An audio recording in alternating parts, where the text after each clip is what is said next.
Good evening, everybody, and welcome to the Metal Magdalene with Jet right here on Metal Messiah Radio. Tonight we have with us a special guest. We have back on the show Mr. Terrance Hobbs of Suffocation. Welcome back to the show, Terrance.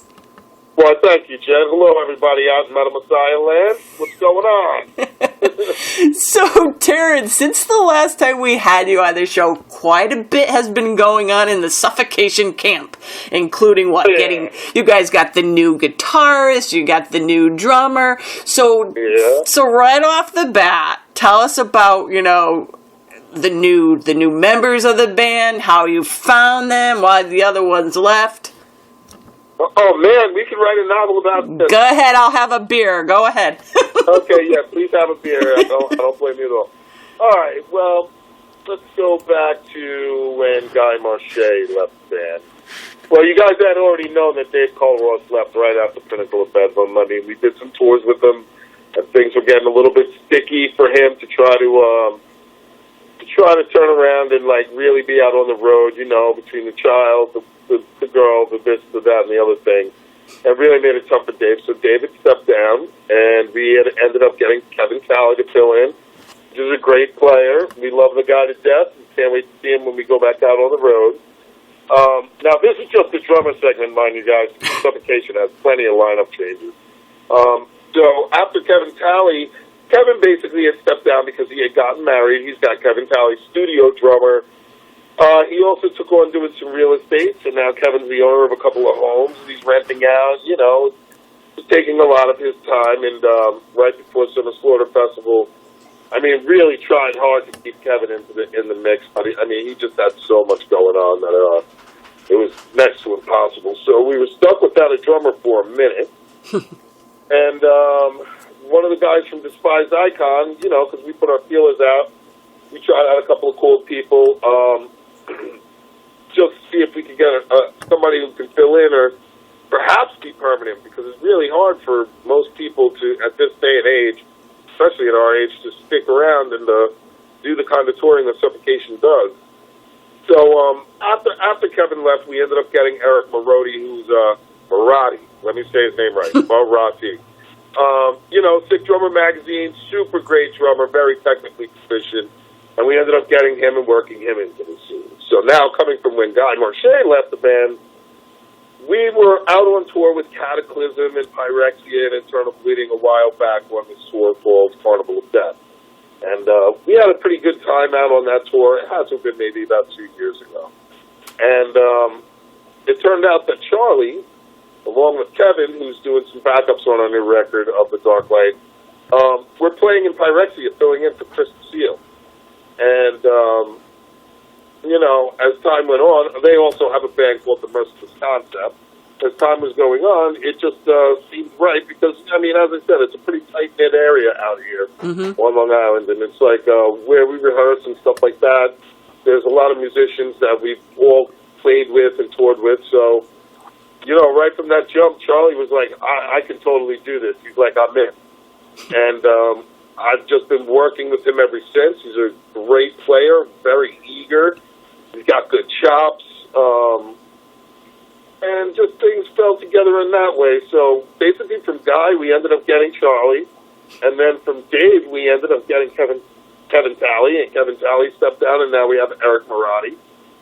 And, we still have Frank in the mix. But as you guys know, Frank is slowly working his way into retirement. So that it probably happen within the next few years. I hate to say it, but it's just the way that Frank wants to go about his day-to-day life, and I can't stop him from doing it, and Mavic in the band. So we got Mr. Kevin Muller to do some fill-ins, and he's singing some backups of The Dark Light, as I just said before, and maybe you guys can check him out and hear him.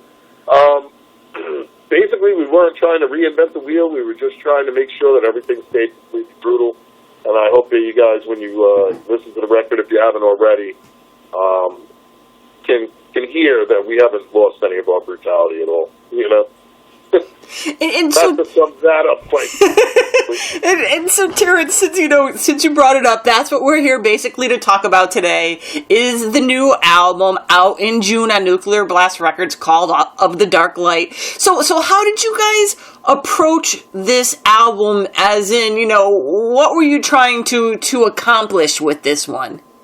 Well, I mean, for Suffocation as a whole, and for me and Derek, and the existing members that have been here throughout the course of time, we always want to keep our integrity, and we always want to keep the metal true for the fans that have been listening to us for so many years now. You know what I mean? After 2 decades, I think people kind of should know what they're going to expect from Suffocation. As far as the concept and how we approached it, and then the writing concept of it all. Let me start with the writing first. Right after Pinnacle of Bedlam in 2013, we slowly started writing piece by piece. It's like we never really stopped writing. Mm-hmm. Although we don't just take off like 6 months and go, okay, we're going to write a record. Never like that for us. So we basically just slowly took our time. We pieced together Pinnacle of Bedlam over the course of 2013 all the way up until now, pretty much. Up until we got into the studio for this last album of The Dark Light. As far as the concept goes, the concept is not like we're reinventing the wheel. We're a death metal band. We're always going to be a death metal band. Of The Dark Light is symbolizing basically the negative universe that we kind of all feel that we live in to a certain extent. And it also, is something that is about transcending the human form. So we all know that we're going to die. We see so much of that. God rest Bill Talley's soul. We loved our man, Eternal Bleeding. But it was all a matter of trying to transcend life. So, and the negative aspects of it. So that's where the Dark Light comes in, because every day we see normal daylight. What happens if everything is dark light? You know what I mean? Everything is in a negative aspect. So that's where we were coming from with this record. It's not too satanic or something like that. We kind of feel that a lot of that stuff has been done too. We do like the more horror movie elements of things and the darker side of things. So that was the approach that we took towards it. And Derek did a great job in writing the lyrics. I did a lot of music writing along with him. And from that point, it was mainly just training all the other guys to really be on the same page as Suffocation, with the older music as well as the new music. So we've been really, really busy, over the last few months. And when I was going to say too, Terrance, when you write the music and when you're all, putting your input together, I mean, do you guys physically ever all get together in one room to do this, or are you... Yeah, we do. We do a lot of different techniques. I mean, we have it from where the guys write their own songs on their own if they want to, or they bring pieces to each other and we coerce them together and, really get a full combination of the members of the band. We also all go into the rehearsal room and jam and throw our ideas around and try to coerce songs together to make them better, to make them more Suffocation, to make them more of a band. And I mean, just because obviously I've been around for a while writing and kind of know what Suffocation sounds like from the writing standpoint, we take that and try to instill this in the other guys to make sure that they're coming up with something original and unique from the things and the methods that we use in actually writing. So it's a big learning curve for these guys. It's a big learning curve for me.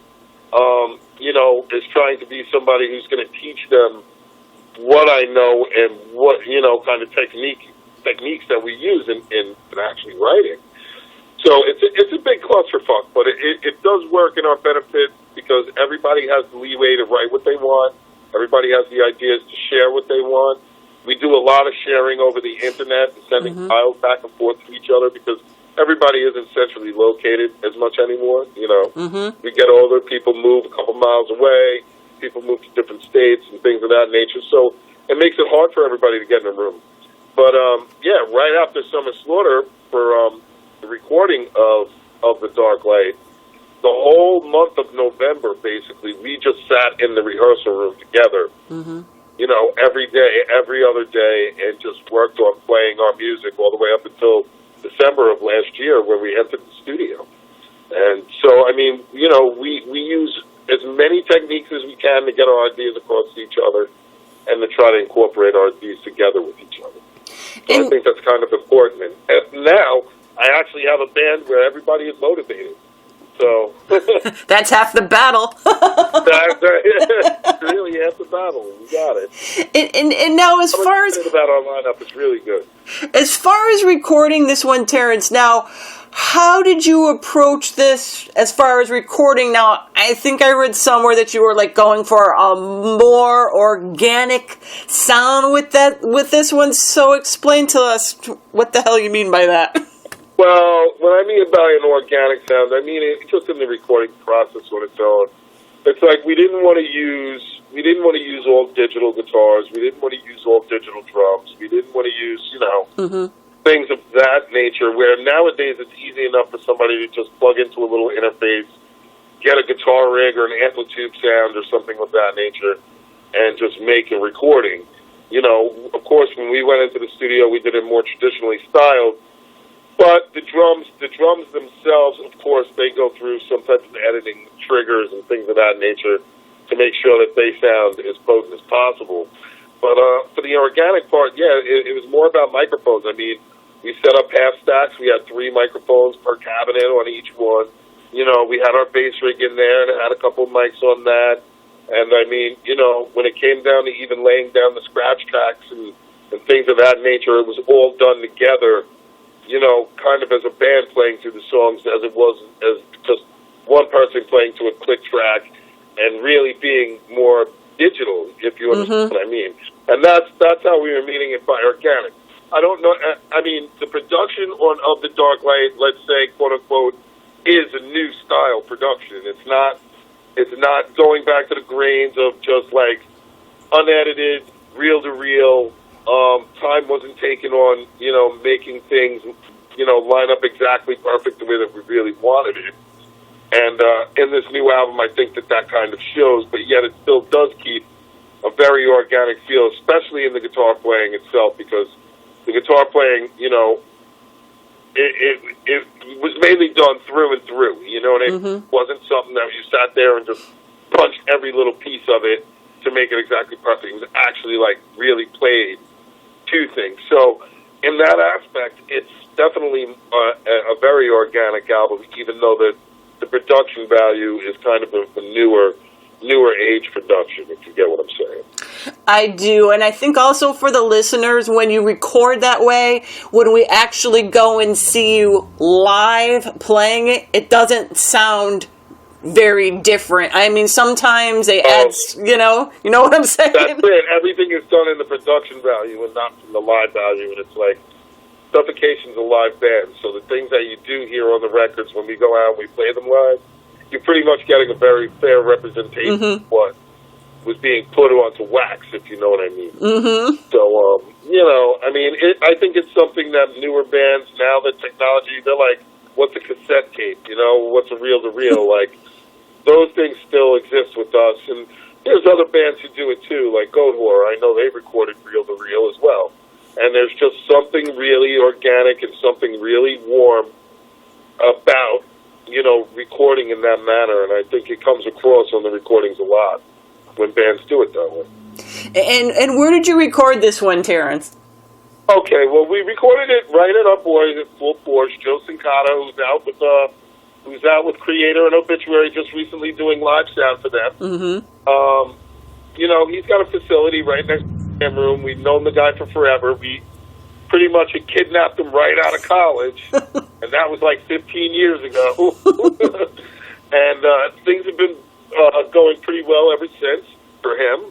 He's got his own studio there, and because we've been friends, it was easy enough for us to be able to lock his room out and use his facility. And then from that point, so Joe definitely co-engineered this with us.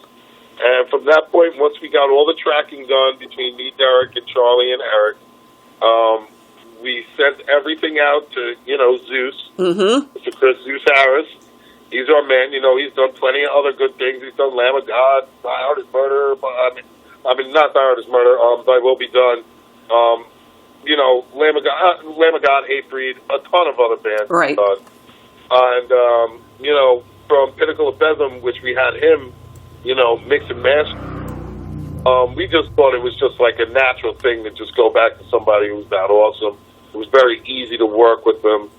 But we do have some honorable mentions that we'd like to say out there. We'd like to give it up to Mr. Chris Donaldson up at the Grid for, offering to us to come up there and record. He's a great engineer. Plays in Cryptopsy. You guys got to love him. And to Mr. Mark Lewis and Jason Sukoff, because they were our other go-to guys. They've always offered us a lot of support and help in trying to track, record, just shoot the shit, make sure that we're doing things right. And if we really would have had the time, because we probably would have went to any of those guys, but we did end up sticking with Zeus, and he's a great engineer, and we love him to death for doing his job for us, like the way he does, you know? Right, and were you happy with the final result once you heard it? I'm never happy with anything that I see, Chad. I gotta be honest. I'm my own worst critic. I'm always hard on myself. Once an album is already done and out, I kick myself in the ass and go, shit, I should have did this, man. I should have done it. Why didn't I think of it out of 10, you know? And it's just one of those things for me that I'm never really ever satisfied. So even though this album is pretty new and it's not even out yet, I'm looking forward to the next one that we do. That way I can correct those mistakes, you know? Now, Terrance, also on this album, you re-recorded Epitaph of the Credulous. So why did you choose to re-record that song and put it on this album? Well, I mean, okay, for the 20-something years that Suffocation has been around, it's like we had that one album that was just so under par and so under, mixed and mastered and recorded, which was Breeding the Spawn. Right. The music on it is awesome music, and, we were really proud of what we wrote. But, man, it's like we almost wanted to just take that whole record and bury it in our backyard and forget about it, So, even from our older lineups, with Doug Cerrito, Doug Bones, Mike Smith, everybody else that was a part of Suffocation in the past, after that record had happened, we were all like, what are we going to do? We would love to re-record this record. But just because, the record label Roadrunner, who owned it, Mm-hmm. And that's another thing for you new and up-and-coming musicians, man, make sure you got a music lawyer or a good lawyer that can look over all your contracts so you know where your loopholes are. Because, we thought we were that smart back then, but it turned out we weren't. So we can never get those reels back from Roadrunner, and we really would have loved to, remix and master it. So at that point in time, it was like, all right, maybe we can just re-record one song on a record or on an EP from that album, and eventually when everybody gets a full Suffocation discography, mm-hmm. there'll be one song re-recorded on each one of those records that you'll be able to piece together a new Breeding the Spawn record. And even though the productions will be different from album to album, it will 100 billion percent sound better than that album actually did. So it's just another thing that we just added on there so that we can rebreed the Spawn somewhere along the way. Sort of. I wondered about that. I'm like, why do they do that? Why do they have one on there? Now I get it, Terrance. Yeah, that's what it's about. So there's still 2 more songs left off the Breeding the Spawn album. So if that gives any of you guys any idea, it means Suffocation isn't going anywhere over the next 10, 20 years. So at least not for the next 2 albums. Yeah, there'll be another 2 albums, and there'll be another 2 Breeding songs on it. And if all you guys have ever bought all the Suffocation records, you'll be able to make a new Breeding the Spawn. Now, with the new album, Terrance, do you have any kind of personal favorite song off of it? Well, I have. There's 4 songs on that album that are just, to me, I don't know. They're tough to play, for one. But they're just I don't know, really aggressive songs. So, mm-hmm. I mean, personally, I can't explain it to you. I do like Of the Dark Light, obviously. Mm-hmm. I like a couple of the other tunes off it. I can't even tell you. They're all so basically rough. Mm-hmm. Rough and tough to play. That I I really couldn't pick one that's my favorite. But the song "The Violation," which is song number 5 off the record, I kind of like a lot.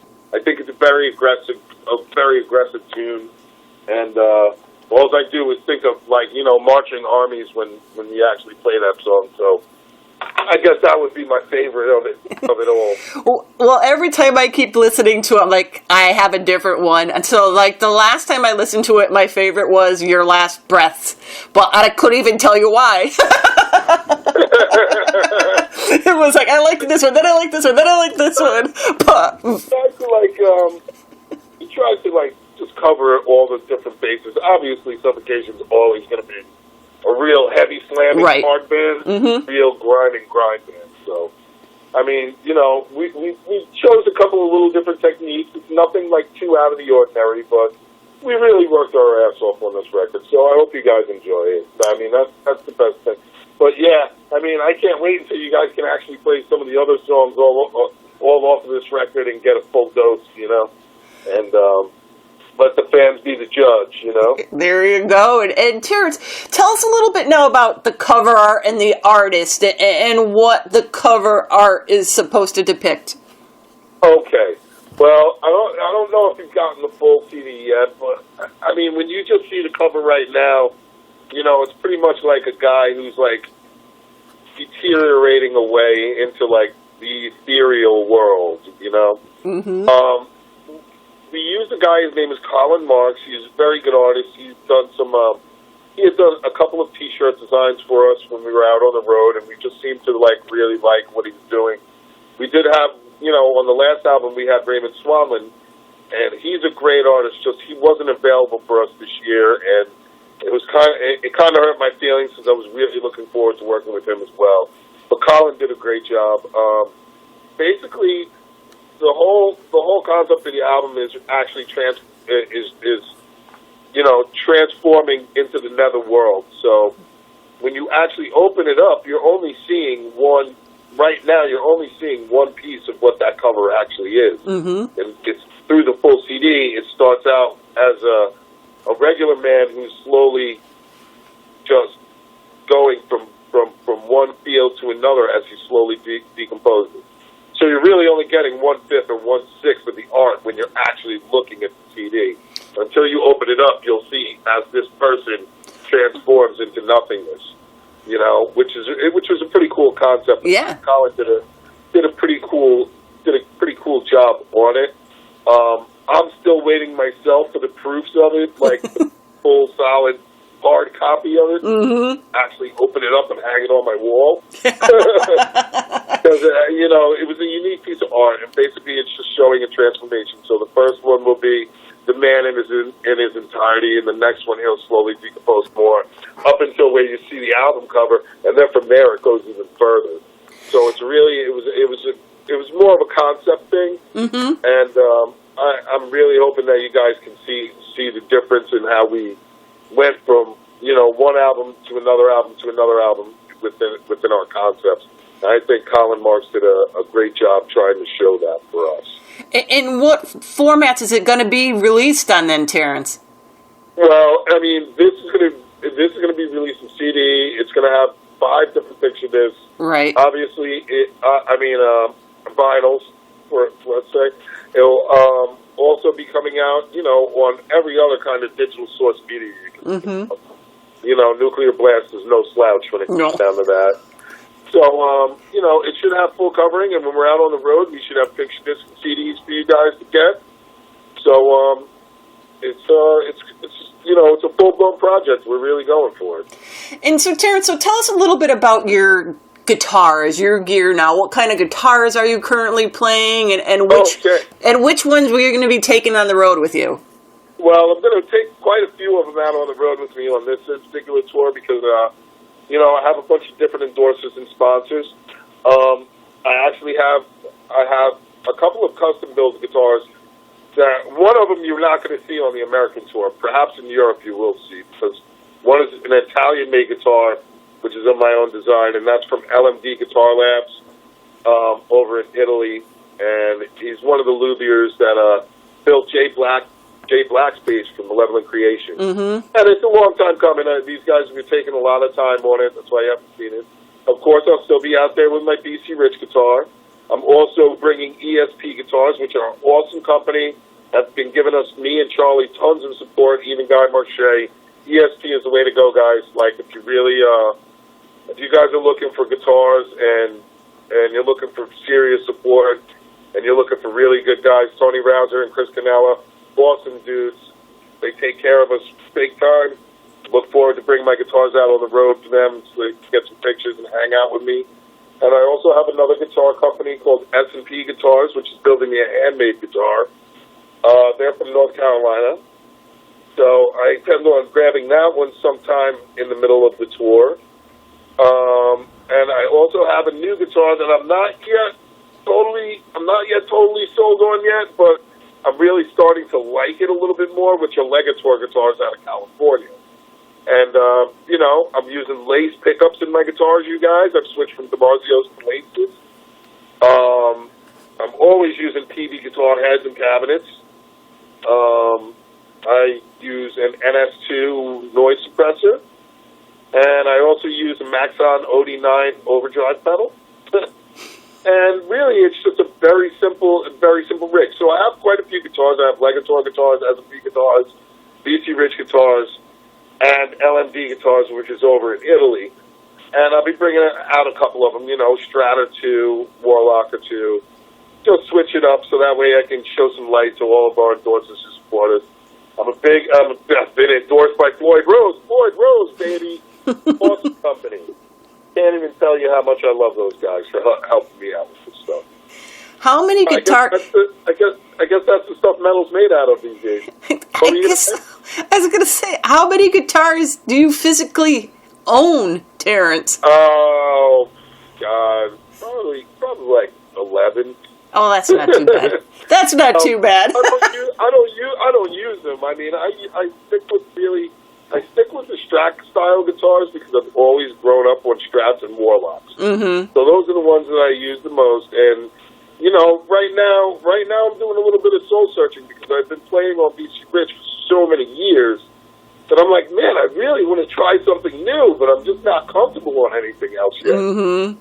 So, you know, I talked to a couple of friends. I have my friend Justin, who's from Legator. He's like, dude, let me just send you one of these things and see what you think. And I said, hey, man, I'm not trying to step on your toes, but hey, if you're going to send it on over and let me get a good dose on it.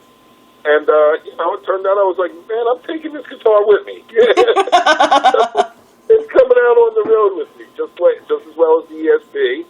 And then I always got to have Old Faithful next to me, which is that Warlock. And, and you know, I'm just going to go from there. And it's like I don't see any reason why I should be stuck on one guitar, let alone if I'm playing in front of people.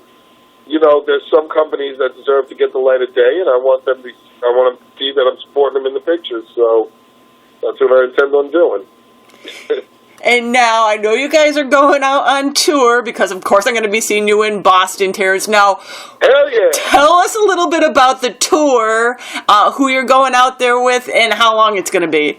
Well, for us, I believe, I don't know exactly how many dates, but with Morbid Angel doing the headlining, we'll be out there with them for, I guess, like 25 shows. Nice. And all total, Suffocation and Revocation will be out for roughly 45 shows. Wow. So for us, it's going to be a rather long tour because there's some days that Morbid has off, I guess, you know, go sightseeing and, you know, being back out on the road, do all that kind of stuff. But us meager underground death metal bands, you know, we got to stay busy. So we booked ourselves, we pretty much booked some other shows with the help of Morbid Angel's guys to fill in the blanks for Suffocation, Revocation, and Withered. They're doing an extra, like, 13 or 14 shows on top of that tour at the same time. So on all their off days we're playing, and on all the other days getting down to the tour and coming home from it, we're playing shows as well. So it's going to be a long one, about 5.5 weeks. And then from there we come home for the month of July, and I hope to throw a fucking hell of a bash in the middle of July over here at my house. And then from there we go back over to Europe with Power Trip. and we're going to do some festival shows over there, and just keep the ball rolling up until the end of the year. And now, when you guys go out on tour, you're going to be playing some new music for everybody? Hell yeah, we are. And so we're looking forward to that too. How's that? Hey, listen, if I was able to, I'd be playing this whole record tomorrow. For all the rest of my guys would be like, yup, let's go. So we're looking forward to that too. So you said you're going to be doing some touring over in Europe too then? Yeah, absolutely. We're doing some shows with Power Trip. We're going to be doing like Brutal Assault Festival. We're doing a bunch of UK shows. Couple German shows, mainly in Germany. Stuff like that. And then we're going to end up coming back home. And we also have something potentially for South America, but I'm not sure if that's been all confirmed yet. Okay. But for anybody who's from South America that's listening to you guys out there, yes, we are thinking about coming. Awesome. And so, Terrance, can't wait. Where's the best place for people to go now? Your Facebook site? Do you guys got a website or anything like that too?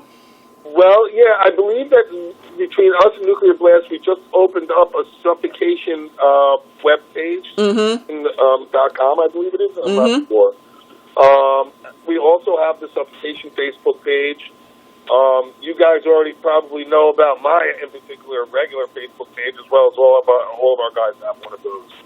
So, I mean, it's not hard to get in touch with us. It's not hard to try to book us. You just got to send us an email or send us a private message, and we're there for you guys, Awesome. Well, there you have it. The new album from Suffocation called Of the Dark Light will be released June 16th off of Nuclear Blast Records. And the band's going to be on tour in a few weeks with Morbid Angel. And as always, Terrance, thank you for taking the time to come on the show tonight. And all the best with the new album and the upcoming tours. Thank you so much, Jet, man. Big up to you guys for supporting the underground for forever. Watch out for Suffocation. We love you guys. We can't wait to see you on the road. I can't wait to see you on the road, Jet. I got to get you some gear. I'm looking forward to it. I got to get you some gear. And other than that, man, we'll be out there ready to kick your guys' ass. So please come out and support the underground. Support us old school guys. And we'll be there to support you. You know how that one goes.